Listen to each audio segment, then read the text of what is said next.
a Spanish-inspired stew that celebrates the bounty of the sea. Fresh seafood bathing in a luscious, tangy sauce of tomatoes, and of course, both flavorful and heartwarming.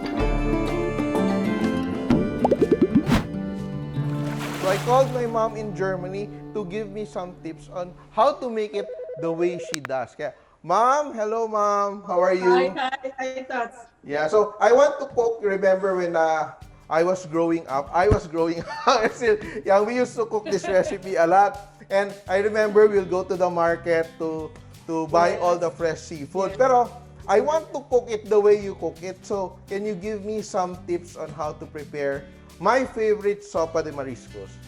So we go to the market, we buy all the ingredients, no? We buy the fish, you can have whatever shells you have available. And then you have the shrimp. You have to prepare your soup stock also from your fish when you get home. Your soup stock is then from your fish, you fillet it, and then the bones you use it for your soup. If you do not have a good soup base, your sopa de mariscos will not come out very good. So it's very important that you do it very well. So you clean your fish very well, and take out all the entrails, and then the head, the bones, the tail. You put it all in a pot with water, and then you put your onions and celery, and then your shells, you have to clean them very well. Your halaan, you have to soak in water. So when everything is clean and you prepare all your other ingredients, then you can start doing your sopa de mariscos. Thank you very much. I will try to cook it, and later when I'm done, we will have a wonderful Mother's Day lunch or dinner together kasi medyo different time zones. So thank you very much. I'll see you again later. So following mom's advice, and because she's watching, I will first clean the seafood. I will salt the clams and the mussels so that it spits out the sand. And you can also use a spoon to scrape off the barnacles on the shells. And we can also use a toothpick to devein our shrimp. For the squid, we remove the spine, clean its cavity, and throw away the ink sac. And we fillet our fish, we keep the head and the bones to make our stock. The secret to this dish is really making a very nice, rich and flavorful seafood stock. We should let it simmer for around 30 minutes to get all the flavor from the vegetables and seafood. So I'm following my mom's instructions to make a good pot of seafood stock. So it's here simmering away. And I will prepare my vegetables. So some of my carrots, the peelings are here. The peel is here in the stock. But I will dice my carrots to add to my sopa de mariscos. So there's a little bit of vegetables in it as well. I will dice it. Small pieces. So it's a bit chunky. Just chop my celery. So my onions, and I have my garlic. So I'm going to slice my garlic. I'm not going to mince it. So when I was young, because we lived in a part of Cebu na very close to the market and also very close to the sea, we would always have access to really fresh seafood. So we'd go there, we'd go around the market and choose whatever I wanted. No, diba spoiled? Just add a little bit of red bell pepper. Though seafood can be quite pricey, but for special occasions, why not? For this, I'm using canned tomato. And what I will do, because it's quite chunky, to make it smooth, I will just blend it together in my food processor. Just coarse chop. And we're done. So I'm ready to saute, and I'm going to heat up my pan. Look at that, my stock is already boiling. Yan, simmering away. Very nice. It's going to be really very flavorful. Pero unlike my mom, I will not season my stock because I want to season it in the end. So I'm sure na hindi magiging maalat yung aking sopa de mariscos. And I will just heat up some oil. Use olive oil. And we saute our garlic first. I'm adding the garlic before the oil is too hot, so it does not burn, but all the flavor is infused into the oil. onions. And I add my carrots and celery. And I will season with a little salt just to bring out the flavors. Not too much. No. Konting nudge lang for the flavors to come out. Take our time because our stock is not yet ready. I will add a little bit of Spanish paprika. We do not burn it because we don't want it to become bitter. Mom, I think you're drinking already. You had your bottle there. And I'm also drinking some German wine. Okay? Yan. Yan. I hope you don't mind. Yan. Cheers! Happy Mother's Day to all mothers. Very nice. This one's quite a sweet white wine. I've sauteed my paprika and I will add my white wine. Yan. Add a bit of sweetness and I will add my tomatoes now. So, my can of now finely chopped tomatoes. Yan. Add it there. And I will also add my red bell peppers. You can saute this, but I forgot to saute it. Just add it there. So it's very important. Ito siya. Alam mo yung taste of fresh tomatoes. Medyo maasim siya, no? So what we want to do now is we just want to let this stew, no? And we can also add a little bit more spices. So I have some cumin. So kaya in cooking, adjust lang kayo kung anong meron, di ba? And you have to be playful.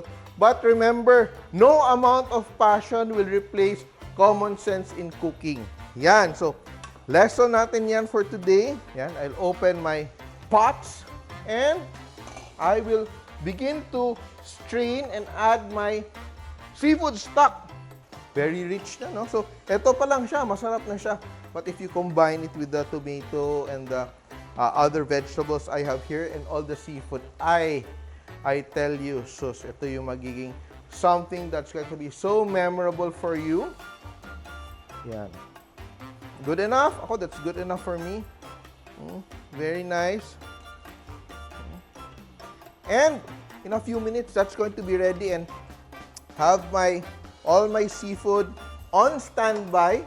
So the key is to salt your halaan so that it spits out all the sand it has digested. And I also don't like to peel the squid, especially if you're using really fresh squid. Huwag mong tanggalin yung skin because that's where the flavor is. Ito, malambot na yung aking carrots. And it's now time to add our seafood. So we'll add our clams and mussels. Sabay-sabay na natin siya because it cooks very quickly. Dapat malinis to, ha? Yan.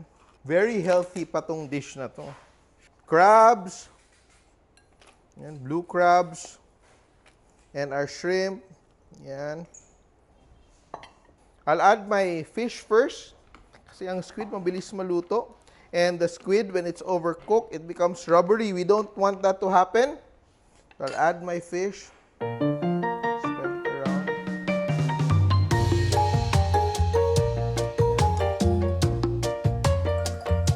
How can you go wrong with bread, butter, and garlic? We have a baguette to make our garlic bread. We slice it in half and prepare our garlic butter. We mince our garlic. We mince our parsley. We fold it into soft, unsalted butter. And instead of salt, we season it with parmesan cheese. We spread it generously over the bread. If you have leftover garlic butter, you can toss it in pasta and serve it on the side as well. Of course, serve it with more cheese. So while my seafood stew or Sopa De Mariscos is finishing up, ipapasok ko na yung aking garlic bread while waiting for my stew to finish. Yan. And now I will add my squid and I will season with salt and pepper. Yan. Salt and pepper, freshly cracked black pepper. Yan. Just some cilantro and chili flakes. And we're done. Tapos na yung ating seafood stew or sopa de mariscos. And our garlic bread is done. It's really toasted the way I like it. Yan. Yan. Beautiful. Ay. I'm sure gusto niyo to, di ba? Yan. Let's get my plate. Dalawa lang sa akin. Yan. Sarap. Grabe. So, our parmesan flavored garlic bread, di ba? How can you go wrong? And my soup. Yan. And I'm ready. Yan. I will just add a little bit of lemon zest for freshness. Oh, di ba? Yan, kasi si Mami, hindi yan basta-basta mag-prepare. Yan, dapat very nice, very fresh. My mom, Sopa De Mariscos is done already. How are you doing, Mom? Cheers. Oh, I'm fine. I'm really hungry. I like to eat this now. What are you drinking? Okay, I'm drinking Prosecco now. Yeah, okay. I'm having white wine. Cheers. Italian champagne. Cheers. Cheers. Yeah. Very nice. And I'm ready to dig in. Let's enjoy. I also made garlic bread. What do you have there? I also have garlic bread. It's traditional, you know. We always have the garlic bread in all occasions with a lot of garlic. Yeah. Bon appetit. Yeah. Bon Enjoy. appetit. Bon appetit. Guten appetit. Yeah, guten appetit. Yeah. So my mom is always is usually in the Philippines every so often. So Germany and the Philippines is like traveling to Cubao for her. But because of COVID, we haven't seen each other for almost 2 years now. And now it's the first time we're sharing a meal together online. Kaya, are you enjoying your meal, Mom? I love it. I love it. What do you remember about Sopa de Mariscos, Mom?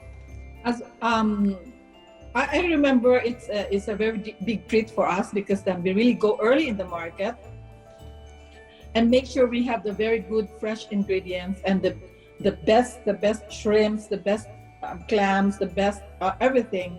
You know, it's a ritual for us because it's got all of these ingredients. Thank you very much, Mom. Happy Mother's Day.